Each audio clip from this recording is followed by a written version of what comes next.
Welcome. This is Leading with Spirit, the show that gives you an in-depth look at topics like what it takes to navigate your spiritual journey, how to heal yourself and grow your spiritual gifts, and balanced practices to expand your business and your spiritual leadership.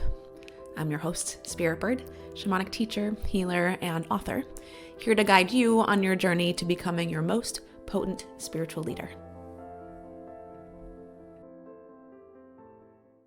Coaches, therapists, psychedelic guides, ordinary people who have intense spiritual experiences. This episode is especially for you. Are you feeling stuck and unfulfilled despite having a sense of spiritual potential? Like you can sense your potential. Maybe you even know you're really good, and somehow you're still feeling unfulfilled and you feel like you can't move forward. I'm going to be exploring how limiting beliefs hold you back from embracing your next level of spiritual gifts and living the life you want, plus how to move through that block. Have you been getting clear messages from Spirit, like messages in your dreams, your visions, that maybe don't totally make sense to you? You know they mean something. You know you have this potential in you, and somehow the spirit world's trying to communicate about that with you. You know you have some kind of higher purpose, and you kind of understand it, but you don't know how to do it or what that next step is. You're seeking an opportunity, but you're just not sure what the right step is. You're busy doing things, and nothing seems to be moving. Meanwhile, there's this inner voice that's nagging at you, like constantly. You know that when you're connected with the magic and the spirit, that life is better. You have meaning. You can feel like you're contributing. You just feel more fulfilled when you're working that magic and working with spirit. Maybe you've done coaching work before, you've been doing coaching work or counseling or healing work, or even facilitating plant medicine, but you know there's room for more for you and for your clients or the people that are around you. You want to understand what these messages mean, how to work with them, how to bring it into the world in something that actually helps others. And also, it'd be nice if it helped you too. And you're dealing with this chatter in your head, like all of the time, saying, do something different, time to grow. But there's also all of these doubts. You want to live in a world where your spiritual gifts and higher purpose come first. But it feels like everything in life is against that. Things like paying the bills, struggles at work, raising the kids, issues with your family, society at large, political problems, growing your business. And you're stuck on this thing that's like, okay, when I get this problem solved, then I can focus on my gifts. Then I can pay attention to my higher purpose. But that time just doesn't seem to ever come. You do have a connection to spirit and to your intuition, but spirit keeps speaking in these darn cryptic messages. And your intuition is telling you to do things that feel scary and don't quite make sense. Or it kind of makes sense, but you're not sure how. Like, how will it even work? You've spiritually advanced a lot, and now you might even be feeling alone compared to the level of everyone else around you. So you keep trying these things like putting together events, trying to make more time for yourself, talking to people, and the change that you're seeking just doesn't seem to quite break. It's like right in front of you. You can see it, but nothing happens.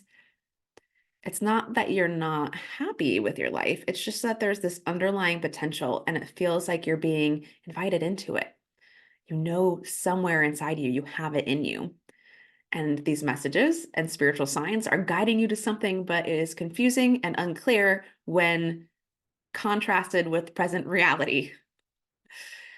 Like when I was courting bringing forward my last program, Earth Embodiment, I got messages in visions years before. I knew it meant something for sure. The words Earth Embodiment landed in my body. I knew it was important. I knew it meant something. I thought it would be a decade at least before I created it or even understood it. And then last year, I got this nudge from Spirit. I was excited about it. The downloads started coming through, and shortly after all of those downloads came through and I got that clear invitation from Spirit to offer this, I got really in my head about it. How will this fit into what I'm already doing? Do people really care about carrying the codes of the earth in their body? Maybe it's not time. Maybe I'm just trying to distract myself from what I need to be doing, i.e., working on my business in a traditional way. But it seemed like no matter what I did, it just kept coming up. Earth embodiment, it's time. It just kept coming up. And eventually I had no choice but to answer the call.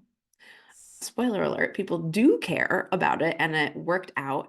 And I'm working with the most incredible people who resonate with my message and the teachings that I wanted to bring through. So, you know you're a spiritual leader in some way, whether that's holding psychedelics, whether that's having a private practice, whether that's changing systems from the inside, or just being a beacon of light for other people. This place of hope, whether that's a formal practice or just who you are. Your big vision that you keep getting and the signs that you keep having come through your dreams or in your work, the spiritual messages you keep encountering, or the spirit realms that keep showing up that you're experiencing, they're coming through and you're not really sure exactly how to navigate them or what to do with them. Again, it's like clear that they're important. You're getting some of the information, but it's just not all coming together. So for a brief time, you start to get excited and then you're connected to them, you're feeling your magic, you're feeling your gifts, and then life happens. Or you make a move in the direction towards that purpose and that higher vision you're seeing, and suddenly you're filled with absolute doubt. Maybe maybe I'm not meant to do this. I'm not sure if I can really hold this. Who will pay for this? Is this actually intuition or is this just my ego? I've had some practice working on these limiting beliefs. So I moved through that stage of self-doubt fairly quickly with earth embodiment, but I want you to know that it still came up for me and I still had to work through it, especially as someone who has brought forward several programs successfully in a pretty magical way. I think it's important that you know that it still takes work and practice on my part. It's not just so easy as like I flip a switch and it just happens, right? But it gets better every time and it gets easier every time. If you have less practice moving through that murky spot, then this is what most people do. They put the vision or messages from spirit on the back burner, or they think they've put them on the back burner, but it's actually just created this big leak of energy. It's hard to focus because you're constantly feeling this pull and you're constantly getting these messages that don't go away. No matter how much you try to focus on ordinary life and the quote unquote practical steps, you actually haven't put it away because how could you? And so you keep flip flopping back and forth between should I dive in all the way into these visions and messages or should I let it go and do the practical thing? Maybe I should get my head out of the clouds and do what really matters. Except in the end, to you, the spiritual stuff is what really matters. And so you feel like you're on this pendulum swing, going to one extreme where you're really excited about the gifts and you want to go all in, and then this other extreme where you're either filled with self-doubt or you're coming up with reasons why you shouldn't go in all the way, right? For most of us having doubt about your spiritual experiences and your spiritual gifts, it's because this doubt is really bred into everything around us, from the religion you grew up in to academia to what the world around us just seems to care more about and value. You probably heard phrases like, that would be nice someday, but it's not real life. Or it's a cool thought, but it's not practical. You might even have things come up like, what will people think? What will my family think? Is it irresponsible? If I have kids, I can't take that risk. If I could just free up a little bit more time, then I could do what I truly want.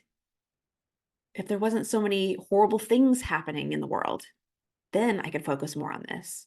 Or if the economy improves, then I could offer this next level of my work that I really, really want to do. We're constantly bombarded by messages from media, from the people around us, from people stuck in their own limiting beliefs. And all of those messages keep telling you that your spiritual life is nice, but it doesn't really matter. Not right now. It's not as important.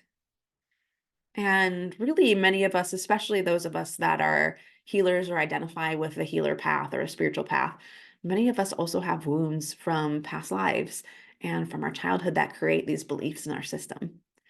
And those beliefs, like as they're beaten into us over and over, eventually calcify and it turns into a block. Your rational brain understands that something different is possible, but you also just can't see how because of the world around you. It doesn't seem like anything is showing you that that's possible. Or every time you make progress or start to feel like things are coming together, the shit hits the fan, and suddenly everybody in your house is sick, or friend or relative needs help, and you have to drop all of your stuff just to help them. And this spins you out back into those thoughts, like maybe it's just not my time yet. Maybe I'm not meant for this world. Maybe I came here at the wrong time. Maybe I should just be grateful for what I have. Maybe if I was just more grateful, then things would change. Maybe I should focus more on what I have instead of how things could be. Or you might even go into deserving questions or issues like, if I could just kick this bad habit, then I would already be where I want to be. If I could finally do my daily practice, if I could really just stick to my high vibe routine, then I would be ready and worthy, and then everything would be okay. Or that's it. If I could just follow my healthy diet, then I'll be ready. Then I'll be capable of more. Or maybe it's less about you and more about the system. Like, how can I do this and still be ethical? How can I be a shaman? I'm a white person. Who am I to think that it's okay for me to do this? You might be worried about things like paperwork and legal concerns or the technology. You might be worried about how your healing work might interfere with your ordinary job or how your spiritual self might interfere with your ordinary job if people saw you that way. You might have practical concerns like how to handle something like psychedelic work when the legalities of that are quite unclear, right? Or worries like, how do I promise to help somebody with something that I haven't done yet? Maybe you know your higher purpose, but you're not even sure like how to deliver that in an offer or a package. Like, what are the steps? Like, how do I do this?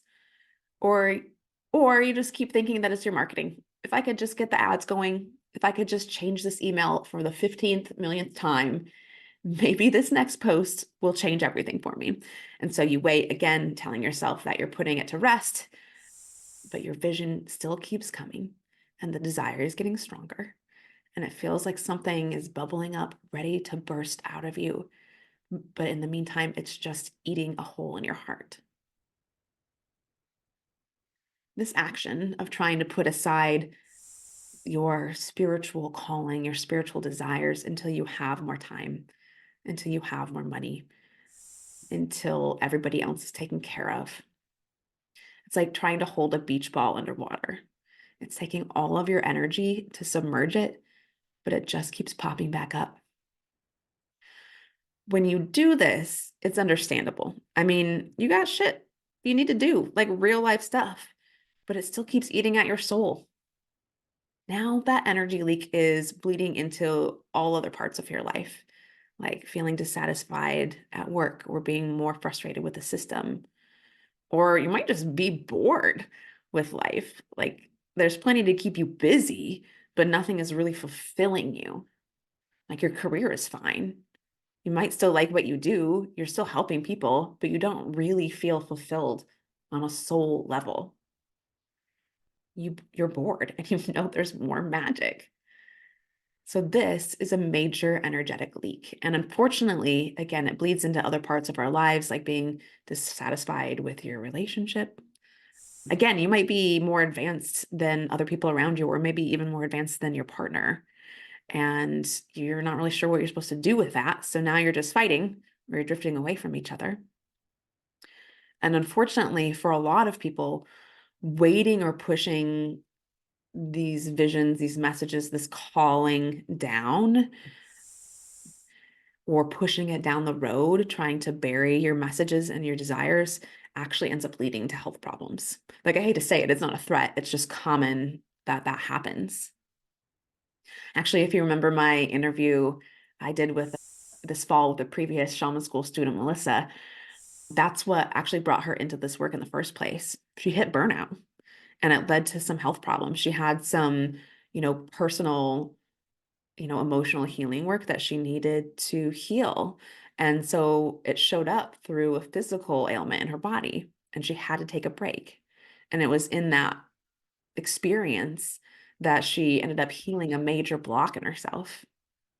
And when she did, through that energy work and learning the power of it, she realized that she wanted to go further into spiritual work. She joined shaman school, and now she's running her own successful spiritual business, selling a spiritual and wellness package to the company she used to work for, among other companies. Super exciting, right? So that's how the block usually shows up, right?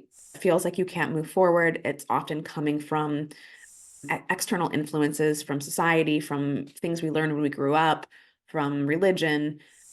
And what's actually informing it underneath is this limiting belief. So commonly, that's things like, I'm not good enough, or I don't deserve this higher level of fulfillment, or I don't deserve to be successful until everyone else is taken care of. And all of those beliefs, what's actually underlying all of those is the belief that my spiritual life is secondary to ordinary life. So again, it comes back to thoughts like, if I just run this new ad, or if those people around me were actually ready, or that it's my husband, it comes back to those sneaking, like limiting thoughts that are based on the external that don't show up as limits, but show up as shaming and shoulding.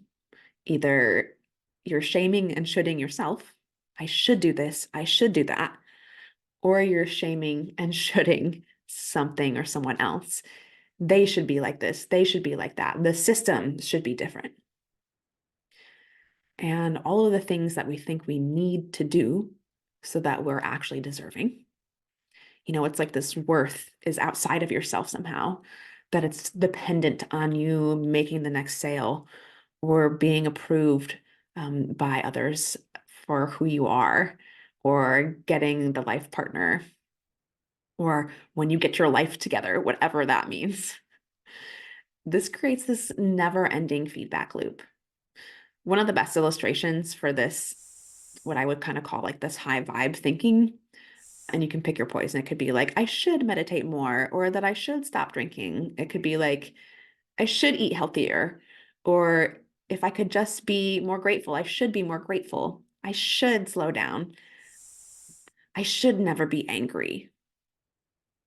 So, whatever that version is for you, if you fall into this trap where you think, if you could just quit this thing, if you could just change that habit or that like negative thing that you do, then everything else will come into place.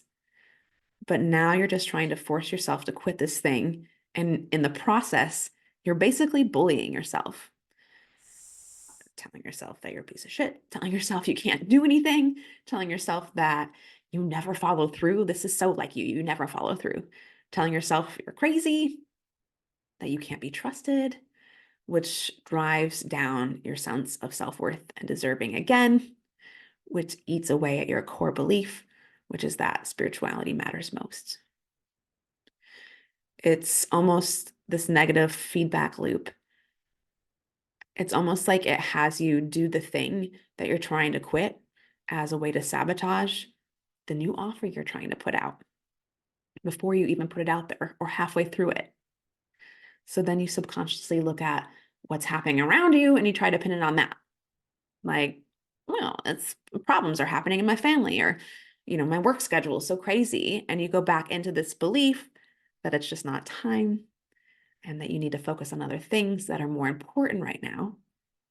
And now you're just back beach balling your true belief, right?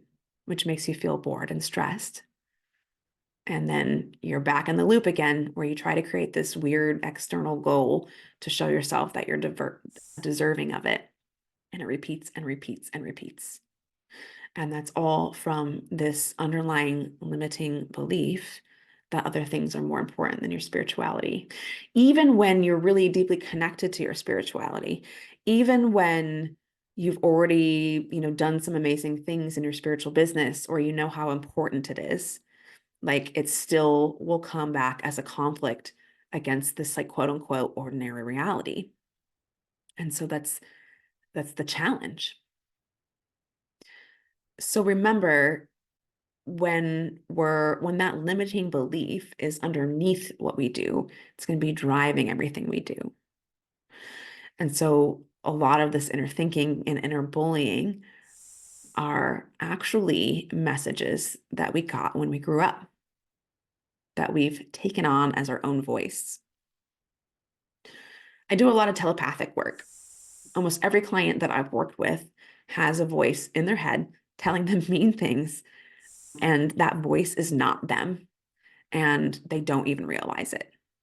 And I've had my own versions of that too, and I'm constantly discovering new voices that I've been listening to that weren't mine, that aren't actually my beliefs. And I have to clear those so that I can actually make the changes that I'm seeing, right? So, yeah, what do you do? How do you escape this limiting belief thing? If quitting your bad habit, or trying to make more money first, or trying to make sure everybody else is taken care of before you take care of you, if you keep believing that if you follow something that feels exciting and fulfilling, but looks frivolous to other people, if it's not about that, then what's the solution? Well, honestly, the solution is simple, but it's hard and it's scary. And that's to put your spiritual drive, your spiritual development, your spiritual purpose, your meaning, to make that first. And then take the necessary practical action to support that, right? So most of us have that backwards, where we try to put together all the practical actions first, so then we can feel like it's finally safe for us to nurture our spiritual side and our spiritual gifts. And so it's not that you need to jump to the other extreme and like quit your job or like leave your husband or anything like that. It's not extreme like that. It's actually about making that choice of what matters most to you, and then getting the support and the practical steps that you need to allow yourself to follow that path. And in that moment, that core decisive moment, super scary, because you're confronting all of these beliefs that have been ingrained in your system, that we've all been brought up with, or most of us, that we were shamed for when we were little. It's bringing all of those limiting beliefs and societal beliefs that we have been forced to agree with right in front of us, right? And so it's scary when you're in that moment of seeing all of these external reasons why we should be wrong in our true belief. And it's that moment, or moments, because sometimes it comes around and around, that requires you to make the decision that actually this is what matters most. And then you take action. And it's only after that everything else begins to fall into place. I want to emphasize, you do have to take action. So again, maybe you already have the pretty clear belief in your system that your spiritual life is what matters most, but you're feeling frozen from action. And this is where the things from practical life might look like they're in the way. But again, it's not that they just disappear or you ignore them. It's not like you stop paying your bills or stop going to work or stop feeding your children. It's just that you use your spiritual motivation to drive everything and everything else falls behind that. That spiritual motivation is the leader. I worked through this piece in my own business over the last few years when every marketer ever told me I had to make it about money to sell my spiritual work. I like money. I like helping people make money. I like helping healers drop their cloak of shame around money. But to me, I'm way more interested in standing my ground and my belief that spiritual knowledge and spiritual experiences are valuable. And you don't need to make it about making money to sell it and to offer it. I believe in my core that that is a truth, and I've committed to seeing that through in my work. Right? And I also take practical steps to support that. Whether that means, whether that means for you taking a side hustle while you're developing a program, whether that means not quite quitting your job just yet because you actually need to get some more practice in, whether that means, hiring somebody in your business that can help you do the things that you're not very good at, right? Those are all practical steps. Having that conversation with your partner around how you want to shift things in your life. Those are the practical steps. And again, all of that follows your decision that your spiritual work is what matters the most. So, okay, so that's like an overview, but what are the practical steps? So I'm going to share with you this formula that I use in shaman school. And I kind of laugh when I say formula. And if you know me, you understand that because, of course, there's no real formula to embodying your spiritual gifts and being your most authentic healer or to having a successful spiritual business. This need for a formula is like often what takes us off track. This comes back to what we're taught when we're little, especially through academia, that there's a right answer. And if you know the right answer, then you're good. Then it's safe. Then you'll have the key.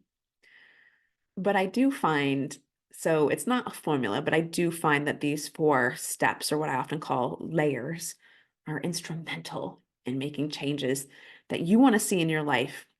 And these are the same layers or steps that I facilitate in shaman school.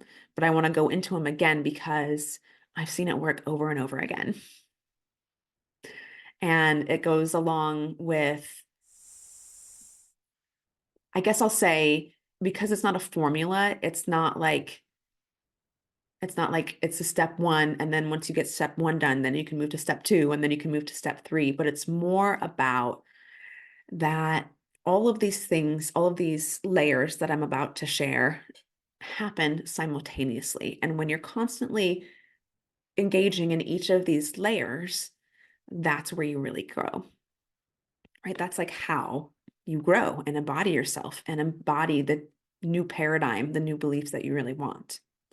It's the same steps that I've used every time I've grown myself in my leadership, every time I've grown my healer capabilities, every time I've increased my prices, every time basically I've been called to do something new and bigger and probably really scary. So that's my grow method. And again, grow stands for gifts, restore, offer, wisdom. If you want to do something now, if you're sick of waiting or tired of swirling around in your thoughts of how you need to be better or swirling around in overwhelm what your spiritual gifts are showing you, you can apply the same methodology on your own. If you want it faster, you can come to shaman school. But again, I want to share them today because it has been life-changing for so many people.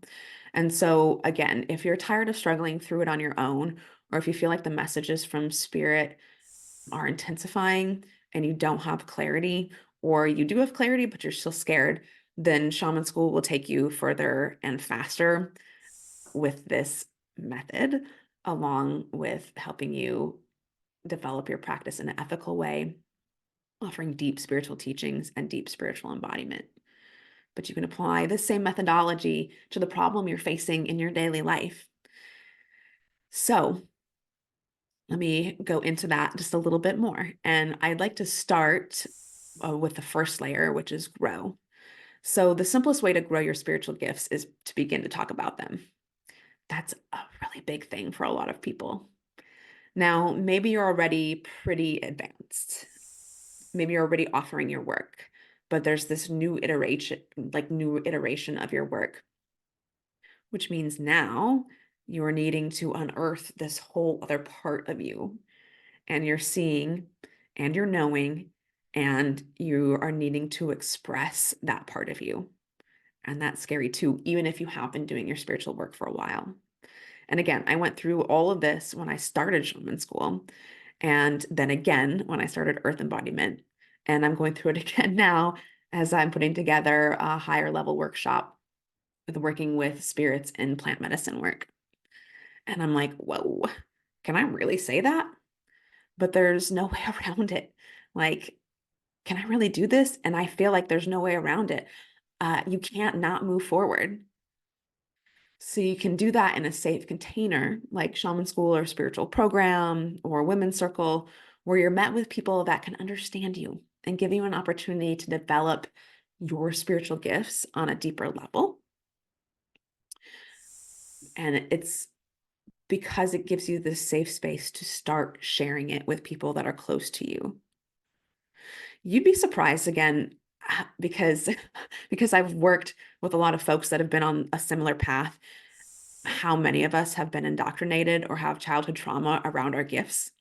So it sounds easy to like just start talking about your gifts, but I do understand that it doesn't feel like that. It doesn't feel easy, even if you've had practice, even if you've already been doing this work for a while. You still need to grow each time you're sharing and unearthing a deeper part of yourself. So that might mean that you're up against what seem like real life risks, like your family abandoning you or losing your job or having the internet turn on you or just seeming crazy.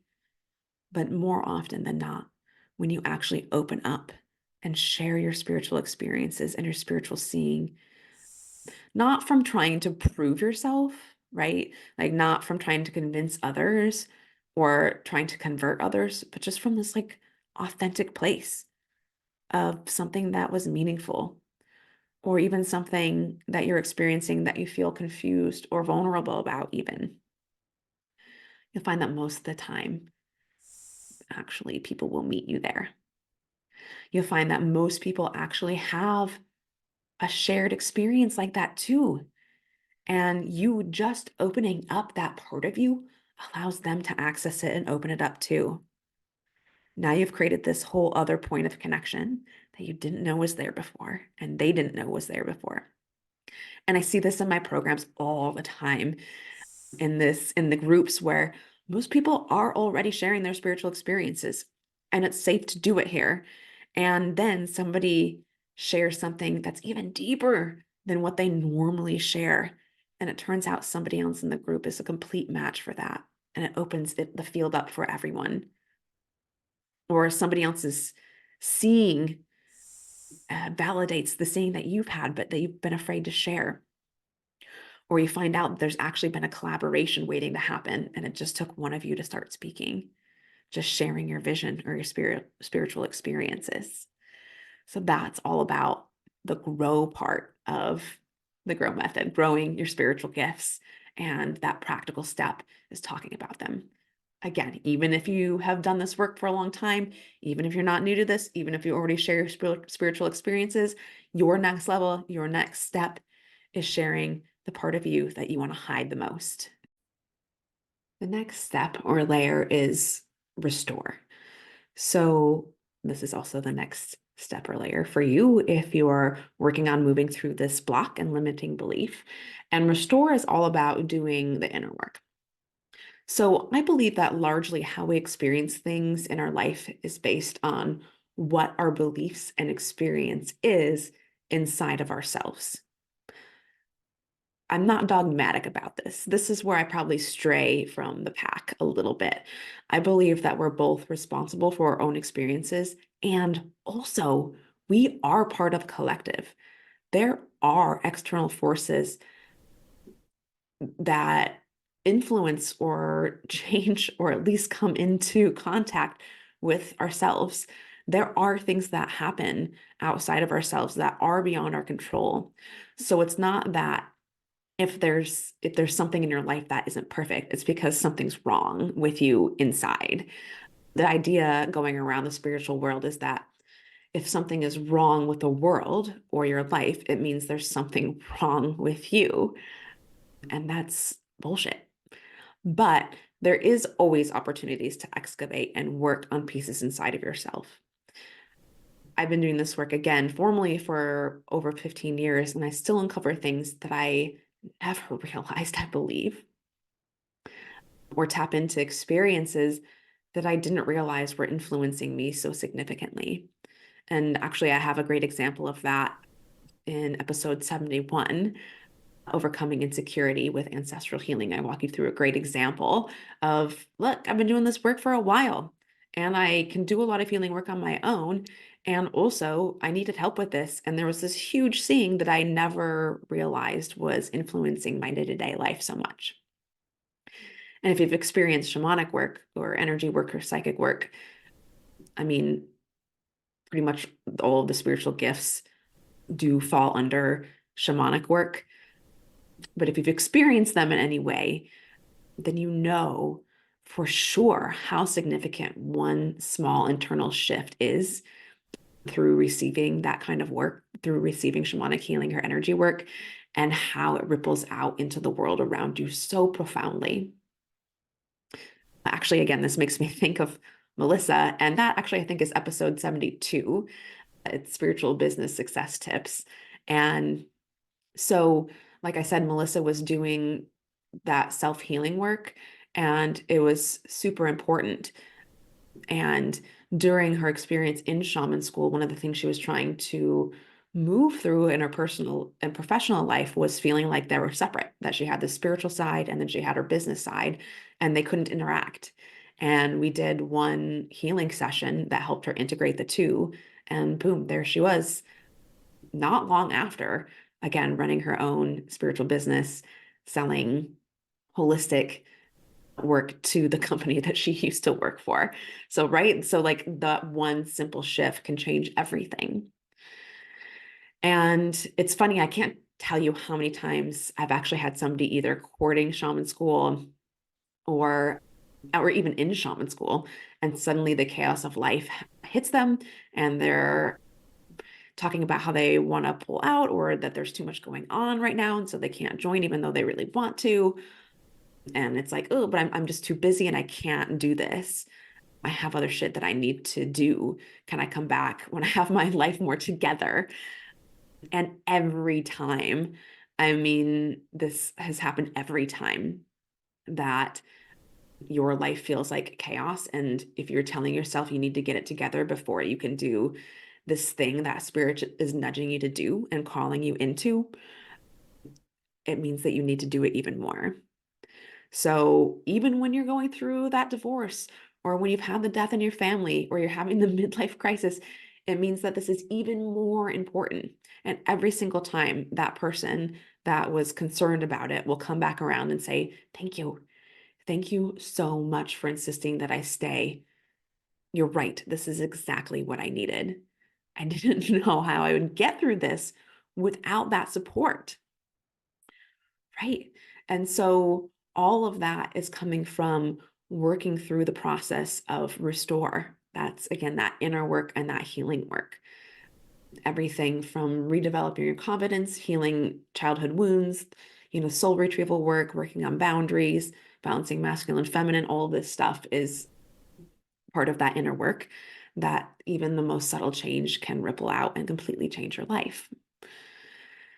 So we always need to be doing our inner work, even if the inner work is resting and navigating all of the negative thoughts that come around that too. So the third layer is what I call offers. Now, this is going to look different for different people based on who you are and what you're trying to do and what your purpose is, all of that stuff. But even if your purpose is not crystal clear yet, you can still apply, again, these 4 layers. And as you apply them, it will bring you more clarity. So anyway, offers can mean things like sharing your spiritual work in a formal way, like having a business or, a company of some kind, or offering support circle. If you already have a spiritual business and you've been doing coaching and healing work already, or, practicing plant medicine work, offers could be like you're looking at bringing more spirituality into your coaching, or you're wanting to add something different to your plant medicine ceremonies than what other people around you do. And so offers means that you're really taking action towards that thing. Like that would mean starting to weave in the spiritual copy into your coaching business, or, starting to weave in that angle or the different strategy that you want to use on your offers or in your work. If you're not really doing spiritual business, that way, in a formal way, maybe you're more into community work. So it's more about bringing it out into the world. So that offers is really about taking those simple steps. And maybe it's like, a lot of us feel alone at work. Like we feel like we're the only one who sees through all this BS and has spiritual experiences. It can feel that way, but I guarantee you it's not. You're not alone there. So maybe offers for you is more about talking about this part of you in the coffee lounge, or talking about your vision for the future in the coffee lounge. Again, kind of sharing the part of you that you don't normally share. And so in that process, it's about directly confronting that belief that this doesn't matter, or other people don't care, or that if you share, they'll have some judgment on you. It's about taking action. And more importantly, in this place, it's about the small, simple steps. A lot of us sabotage ourselves by believing that we can't take a step until we have it all figured out. We have to have our whole life figured out and all put together. We have to have our health perfect. We have to have our marketing perfect. We have to know exactly what our purpose is. And once we know all of that, then we can take the next step, right? And it's not true. It's backwards.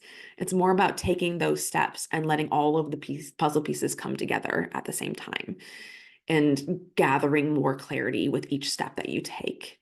It's more about following those visions and trusting your intuition. That is what offers is really about. And then the last layer is wisdom. So this is all really about learning discernment for how to use your spiritual gifts, beginning to get better at knowing when it's time to speak about something spiritual and when it's not the right crowd, beginning to discern, when it's time to put the pedal to the metal, when it's time to slow down, being able to discern when you're needing more inner work or when you're needing more practical support. It's about, for sure, having a deeper understanding of the spirit realms, how to navigate them, how to understand those visions that you're getting, discerning between ego and spirit, and working directly with the spirits. It's about having that confidence, developing those skills and being able to apply them to what you're trying to do in your life, the vision you keep trying to bring forward. It's about having the wisdom so you know what steps to take. It's about being around people who can help you decode the messages and take away the overwhelm of having to figure it all out on your own, when you don't actually have the skills yet, or the seeing or the knowledge yet. Then you get to be that for someone else. So this is what allows you to step into that next level of leadership, of income, and I know it's kind of an overused word, but of impact, really. Because when it comes down to it, most of us, the whole reason that we're on this path anyway is because we do truly want to help others. But again, there's that sneaky limiting belief that is kind of beach balling what's truly underneath, which is like being able to be seen and play in your spiritual gifts. So it's not that helping others isn't part of it. It is the primary motivation, but it can get confused with like the only motivation. And this is where it slips into a limiting belief, where it's like, where we slip back into the self-doubt. Who am I to do this? Where we go into, well, I need to take care of my family first, or be impractical for me to do this, where we get caught up in political things, or, we start having somebody sick in our family and we're like, well, I have to take care of them, right? Because what's informing the idea that helping others is the priority is this limiting belief that you're not actually deserving until you are able to help others, or until, you meet this goal that you've created for yourself. So again, that true belief that's underneath is that the spiritual work matters the most to you. How would it change things for you if, instead of thinking about your spiritual work as being only to help others, because that's the right thing to do, how would it feel if it shifts from that to growing your spiritual gifts because it's fun, because it's fulfilling? That in and of itself is a paradigm shift. It kind of inherently takes the deserving out of it. It kind of inherently takes the complexity out of it. It's edgy for a lot of people to try on, that it could be that simple, that could actually be the thing that's missing in their life. And again, if you're right on top of this block or limiting belief, it's all four of these layers or steps working together all the time, that you are really going to find your confidence and your capacity to do what you imagine, and having that become your reality. So once you've decided to shift that, to do that, then you actually become more fulfilled right away. Often it means your health starts to improve. It means you're able to make better decisions for yourself. It means you're out of that doubt, and instead of being consumed by your confusion, or like consumed by questions about how to use your gifts, or overwhelmed by your gifts, or overwhelmed by everything, that you don't have to know how you're going to do this, and you don't have to know what your real purpose is, and instead you're going direct at this limiting belief that's been informing everything in your life. And it's like planting this magical staff on the earth and saying, this is what matters.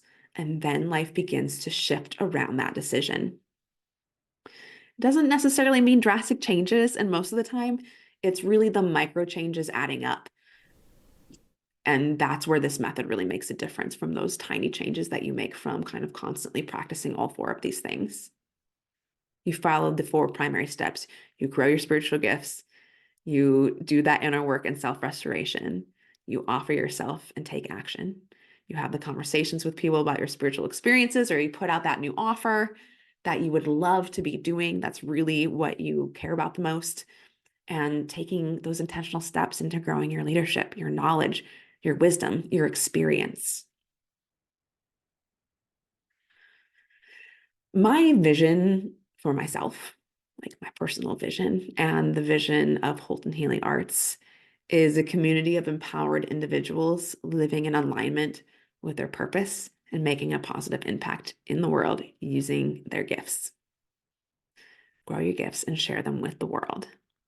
For me, this is what matters most. For me, the work that I'm offering, that I help people through, is the next step towards that vision and seeing that be realized in the world. It's a deep part of my purpose. By the way, there's actually three primary pieces to your purpose. This is also where a lot of people can get off track. So like everybody tries to tie their purpose to this really concrete, clear thing, and then they believe that it's also supposed to be their job. And that's not really how purpose works either. In fact, if you're interested in understanding your purpose more, I'm going to be going into these three parts of purpose, tongue twister, and give you a lot more clarity on how your gifts work and in alignment with your purpose, like what that relationship really is, and what all of it means. So you don't have to be so overwhelmed by trying to figure out your purpose first and then try to understand your gifts and then like somehow try to magically pull that together as a new job. I'll be sharing all about that in Magic as Fuck, which is April 20th. And the link for that and the info on that is in the show notes. So side note, just again, because a lot of people get stuck on that because they think the purpose is supposed to be this really clear, concrete thing, and that it's only one thing, and that it's supposed to be their job, and that's just not true. My purpose is much higher than teaching shamanism or making a living having a spiritual business. It's fine if that's what your purpose is, but my purpose is much higher than that. It just so happens that this is one of the ways that it shows up. It's one of the ways that I fulfill it. But in the end, I truly believe that when we're following and trusting our spiritual gifts, working with spirit, when we're following and trusting who we really are and who we're meant to be, and we're putting ourselves out there in the world as that, it does allow for other people to do the same thing. That you are an inspiration, that you heal others automatically by being that. That's incredibly fulfilling. I mean, I love having a spiritual business, but in the end, if shit hit the fan and something happened and I couldn't do it anymore, I know I would still be fulfilled on the deepest level because I know why I'm here and I know how my medicine works and my gifts work and I know how to use them. I know that I can inspire and heal people just by being myself, regardless of what my job is or my life circumstance or what my looks are or how much money I make. That's true freedom. I mean, it's nice when your income reflects it, but that's not what proves to me it's real. So in the end, to simplify things, if you want to change those limiting beliefs, number one, this would be probably your first step before you apply the GROW method. And so maybe even just write this down so you can remember what to kind of explore when you're sitting down later. So start by observing your thoughts. What are the deeper thoughts that are driving you towards hesitation or inaction, or driving you away from what you really want? If it's something external, like if you're finding yourself answering that by being like, well, it's not my thought, it's my job or it's my family, then look deeper. What are your thoughts about why you can't? Like why you have to do this instead of that? Or another place to look or ask yourself is there something on repeat in your mind that's a should? I should do this. I should do that. I should be more like. Is there a driving belief in your system that has you telling yourself, when this happens, then I can do that?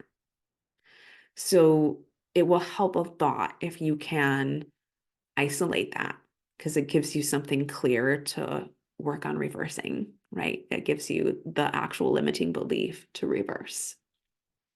And there might be many, right? There's nothing wrong with you if there's a lot. In fact, it's very normal if there's a lot. If you only find one, you're probably not looking deep enough.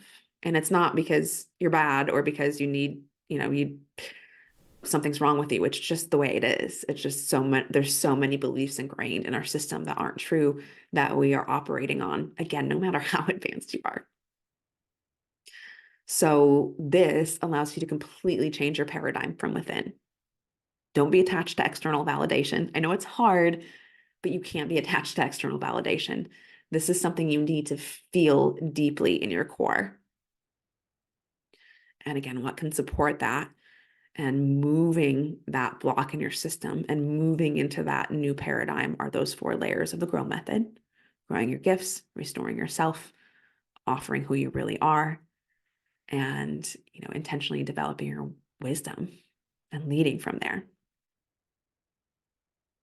And I mentioned it briefly, but I should add, I do have a new workshop coming up. It's magic as fuck. During that event, I'm going to take you on a deep dive into the world of spiritual gifts. Again, I'm going to break down the 3 parts of purpose that you need to know so that you can have clarity as all of this is coming together for you at your new stage in life. We're going to be doing an activity where you can learn how to help people tap into their own spiritual gifts. So you'll have an opportunity to tap into yours. You'll be getting clarity on your own gifts and your purpose. and you'll actually acquire an actual method that you can use on your friends or with your clients. And all of this is free. But you do need to be there live to get the full benefits. There'll be a recording up for a few days, but it's just not going to be as impactful if you're not there live. And again, if you want to experience this change we've been talking about today, if you're ready to decide what matters, then show up live. It's a great opportunity for you to sort of plant that magical staff in the earth of what your belief really is. And it's a great opportunity for you to say, you know what, actually, my spiritual life and my spiritual gifts do matter, and then prioritize it. I hope to see you there. Thanks for following along today. Thanks for being here with me. I love you so much.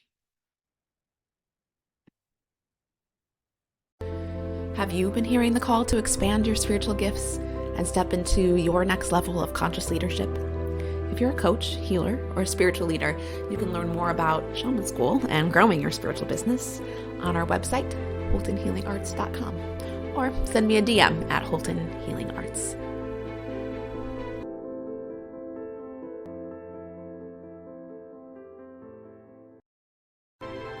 Welcome to today's Q&A episode, where we explore questions about spiritual paths, intuitive gifts, growing a spiritual business, and shamanism. Do you have a question for us? Send us a DM at Holton Healing Arts.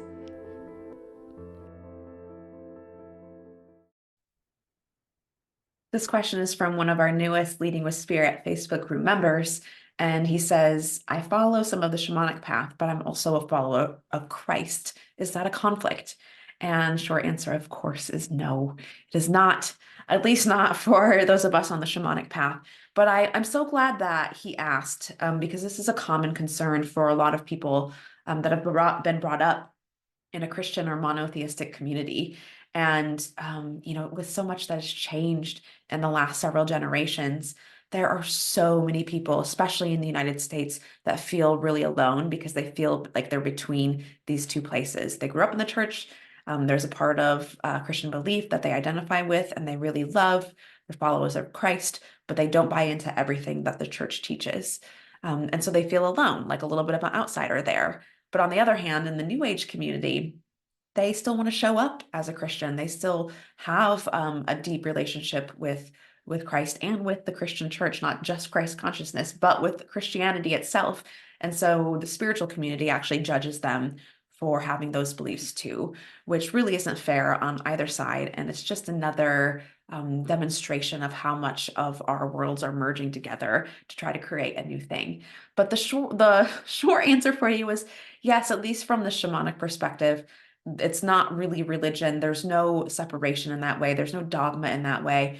And really, for at least for the shamanic path, a lot of this practice is about coming to your own inner knowing and your own relationship with the spiritual realm.